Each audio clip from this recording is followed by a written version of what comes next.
Relationship advice.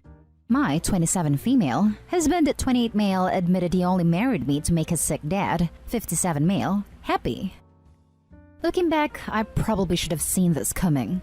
My dad and his are best friends. We've known each other our whole lives, but we only dated for 6 months before getting married. His dad was incredibly unwell at the time, so I should have made a connection. But I'd had a huge crush on my husband for the longest time, so I was on cloud 9 when he proposed. It's been 3 years, and this hasn't been the marriage I thought we would have. My husband has kept me at a distance our entire marriage. He worked our entire honeymoon, but kept arranging amazing activities for me to do alone. I thought I was doing it because he was apologetic that he had to work, but now I realize he was distracting me like a small child so I wouldn't question things, and realize he was making the choice to work. He doesn't include me in his life.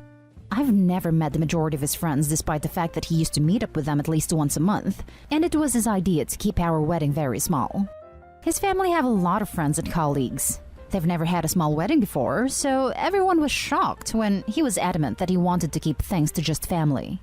I don't think he knows anything about me above surface level stuff, even though we've lived together for 3 years. I know most people who are reading this are probably thinking, just divorce him. And I would, if things weren't more complicated than that. I'm 6 months pregnant with our first child, and his dad's health is still fragile. I don't want to hurt either of our families or cause any stress for his dad, and a divorce would devastate everyone. I wish he never told me, but ever since my pregnancy, I have been a lot more argumentative, and my hormones have been all over the place. We've been arguing. Well, I rant, and he listens a lot. A few weeks ago, in the middle of the argument, he admitted he only married me because he knew it would make his dad happy, and that his family had always been hinting that he should ask me out. I moved into a guest room, but that just made him unhappy, and he told me to move back into our room and he would stay in another room. Ever since, he seems to be trying to make more of an effort, and he claims he wants to work on things. I still love him, but I think I don't trust him anymore. I spend most of the day outside of the house and try to avoid him as much as possible, but he's suddenly always there. I can't talk about this to my family, so I've only told my best friend who already dislikes my husband. So her first suggestion was divorce, and her second was to enjoy watching him gravel and then divorce when he thinks things are great. Right now, I would prefer to avoid a divorce. I just can't do it to either of our families with everything else going on. I need advice on if this is something we can work on and if it is worth me giving him a chance. And if not, how do I minimize the damage and hurt a divorce will cause our families? Now for the top advice. I'm pregnant and his dad's health is still fragile, so I don't want to divorce him yet, but I don't know how to get past this either. If he genuinely wants to work on it, and you want to work on it, then maybe you should enlist the help of a therapist and try marriage counseling. It also sounds like you could do with getting some space from your families. It's nuts if he mainly got married to make his dad happy. You were also both adults and seemed too interested in the approval and validation of your relatives. You need to do what is right for the both of you first, and not care so much what other people think. From what you write, it sounds like you don't want to get divorced, but also you don't want to move past it. You have to pick one. And to add to this comment, you shouldn't stay in an unhappy marriage just for the sake of your families. It's your life. Live it for you, not your family. So you both have made decisions so the families are happy. And look where that has gotten you. You're both in an unhappy marriage with a kid on the way who is going to be collateral damage. When is the last time you made a decision that makes you happy? I think you need to understand if you are happy in the marriage and if you think you want to attempt to create a deeper connection, an actual relationship, with your husband. Then you and he need to sit down and you have to ask him the same questions. Based on the answers to these questions, you'll know what direction to go in. Divorce or counseling to learn how to be in a relationship with each other. Also, for your information, generally, people aren't going to just up and die if you announce a divorce, so stop using his dad's fragile health as an excuse for making stupid decisions. Well, I agree 100% of your actual advice. I have to say, when is the last time you made a decision that makes you happy? She did say she was very happy to marry him initially. That's what's so heartbreaking. A divorce would devastate everyone. Everyone except you. It would liberate you. Do what suits you. Don't live your whole life for the benefit of people who do not appreciate you. The rest of them don't give a crap about you as an individual, so stop caring about them. Stop martyring yourself for a group of people who do not have your best interests at heart. This, studies of the elderly where they are asked the biggest regrets of their lives. One of the top 5 answers, sometimes number 1, is that they wish they had lived their life for themselves and not in a way to please others. OP, you are literally at a crossroads to live for yourself or others. Don't have that regret. Also, I really think your family and his will be okay with it when they learn the truth. Now for the next story. I feel like this is abusive, but I need feedback. I, 26 female, have been in a relationship with my boyfriend since 2012. We currently have an almost 1-year-old son together. My boyfriend most definitely has anger issues that he's either not willing to confront or believes is a completely normal response to whatever he flies off the handle about. He treats the men in his life with dignity and respect. However, the women in his life, myself included, cop the brunt of his aggression and scorn. For as long as I can remember, he was always on about all I want is to be a parent. The meaning of my life is to be a dad. But since we had our son, the most he does is plays with him every so often, but most of the time treats him like he's just a hassle. Our son is the happiest child, cheeky, very affectionate, etc., etc., but my partner is very hard with him. I'm not naive to the fact that the first-year adjustment period after having a child is going to have difficult times, but I didn't think it'd be this difficult. I feel like a single parent 90% of the time. No exaggeration. We moved into our first home together, rental, in November, after living with his mother for the first 9 months of our son's life, and things have been horrible ever since. I do as much as I can at home, but it's hard with my son always with me. My partner works and I don't. I'm thankful that he works to support us, but he uses it as a bargain card to do nothing when he's with us. I feed our son, bathe him and put him to bed, all the while my partner sits on his phone or in front of the PlayStation.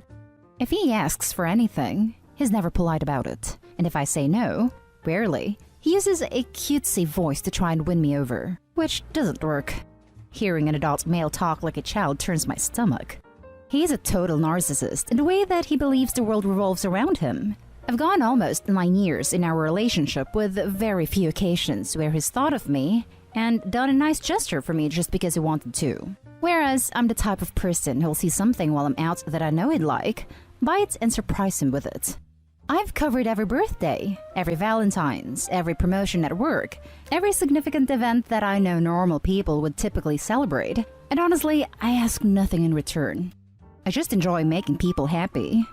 The thing that's been concerning me the most as of late is how obsessed with intercourse he is.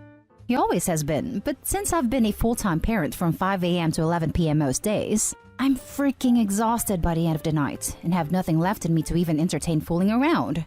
I've woken up multiple occasions where he's screwing me in my sleep. Not attempting to do me, actually doing me. When we do spend time together, I rarely receive a kiss or a cuddle. Instead, he's squeezing my boobs or trying to make out with me so it'll lead into intercourse. Why am I even writing any of this is because just a moment ago, he stormed off with our son to go to dinner at his sister's house after I said I wasn't feeling up for it. I got over a nasty bout of the stomach flu a couple of days ago and I'm still weak. If I wasn't, I would have gone to this dinner. He unplugged our television in the lounge room, threw the cable somewhere in the backyard and left the television itself on the floor. Practically everything in our house belongs to me, save for our bed and his laptop. This isn't the first time he's attempted to control me by taking away things that I'm using. He's hidden my phone before when he hasn't wanted me to go on it. He's hidden my shoes before when he hasn't wanted me to leave the house, etc., etc. Things like that. From my understanding, this is abusive, right? Emotional or mental abuse. I'm too exhausted to remember. Anyway, I don't want my son growing up witnessing any of this or having to be in the firing line of his dad's anger. He has been before. Refer back to his age, he's not even a year old yet. I've known for a long time that this relationship isn't going to lead anywhere, but chose to have a child with him anyway because my mother was dying, and I wanted her to be able to meet her first grandchild while she still could.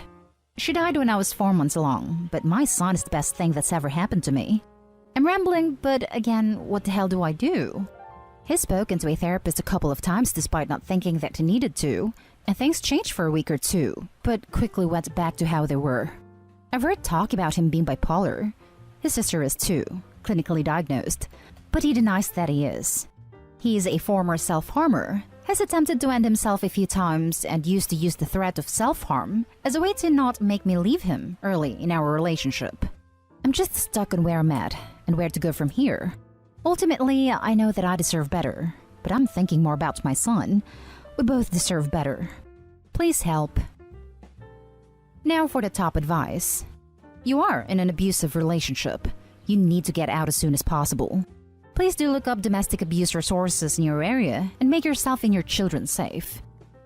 Do not warn him that you are leaving. Pack things in secret.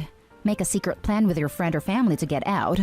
Grab any important documents like birth certificates, passports. As soon as you are somewhere safe, get a lawyer and link up with the resources already listed in this thread. Get out of there. You need to get you and your kid out safely ASAP. I've woken up multiple occasions where he's screwing me in my sleep. Not attempting to do me, actually doing me. This is R. Nothing else. There's absolutely no excuse for that. Please get help. Reach out to a friend or family member to help you get out. Contact the police and contact a women's shelter. Anyone that can help. I'm very sorry you're in this situation. Get yourself to safety and take care of yourself. It's 1 a.m. where I am now, but I plan on getting in touch with my cousin and seeing if my son and I can crash with them for a few days until I can sort this out further. Thank you for your support. Sweetheart, this man is abusing you. He's violating you and psychologically and emotionally mistreating you. He has no right to force himself upon you without consent. He has no right to control you in the way he does. Please get out of this relationship. Is there somewhere you can go? A friend you can trust? Think of your child. Even if your husband isn't abusing him too. Yet, the emotional control will 100% come at some point soon. Do you really want your son to grow up thinking it's okay to force himself in women? That it's okay to control her every move and make her question whether she has a right to be upset about being violated and imprisoned. Now for the last story. Girlfriend, 22 female, laughed along with her friend at me, 21 male, when her friend insulted me. My girlfriend and I were FaceTiming while she was over at her friend's house for the night. We were saying goodnight and blowing kisses before hanging up, and her friend says, "You guys don't even like each other," since we were being a little awkward about it since her friend was in the room. I felt that it's not her position to make such a comment anyway, but I let it go. I said that if I'm overly affectionate, my girlfriend tends to feel suffocated and she doesn't like it, and that's what I explained to her friend to justify why I wasn't being all extra about saying goodnight. I also told her if I was allowed to be, I would love to be more affectionate. Her friend then says to me, maybe you should stop being so needy. Backstory is that I am a more clingy person because I really care about conveying affection in a relationship and then let it be known if it is not. So the actual issue, when her friend said that, she started laughing. And then my girlfriend joined her and started laughing, only presumably at me because the comment was made about me towards me. Lol. I started boiling because it just felt like a betrayal in front of her friend. I immediately hung up, and my girlfriend immediately called me back twice.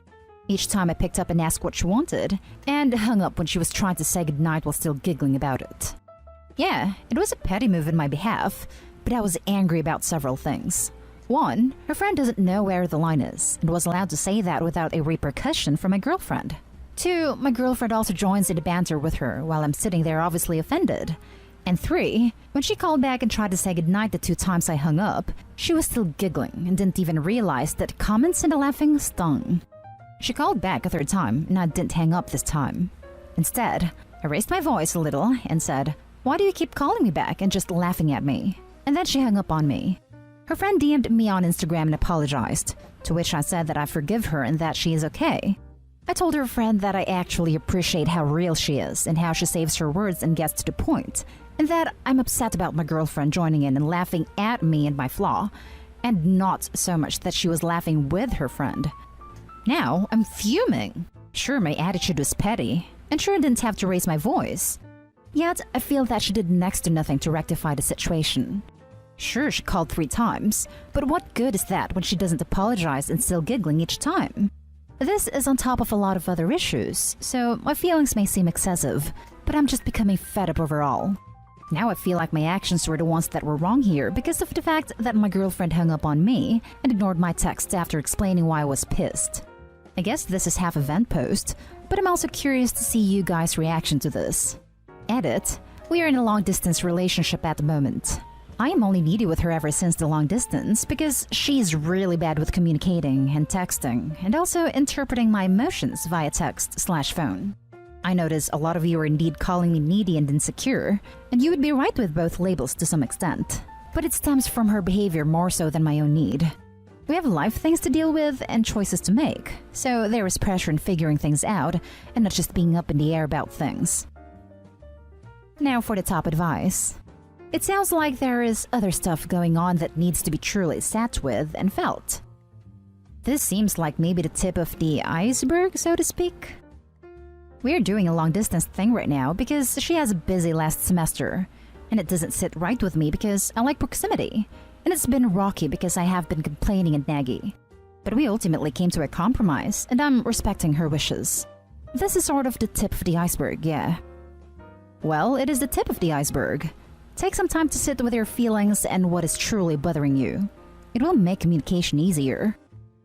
I get mad very easily, but I also cool off like insanely fast. I always want to communicate, but my girlfriend finds it as nagging and annoying, so I'm always afraid to talk things out because it means risking a fight or her getting upset and ignoring me. And I don't like that because it makes both of us feel bad. Yet, I know communication is the most important thing in a relationship. She has gotten way better at hearing me out, and I love her for that. And I admit it gets to be a handful dealing with my emotions. But still, I don't mind sitting with my feelings, but I don't think a talk is going to happen here without an issue. And that's the end of this video, folks. As always, leave a comment and hit like and subscribe. And if you want more of this content, turn your notification on to get updated on the latest videos. And I'll catch you in the next one. Stay safe.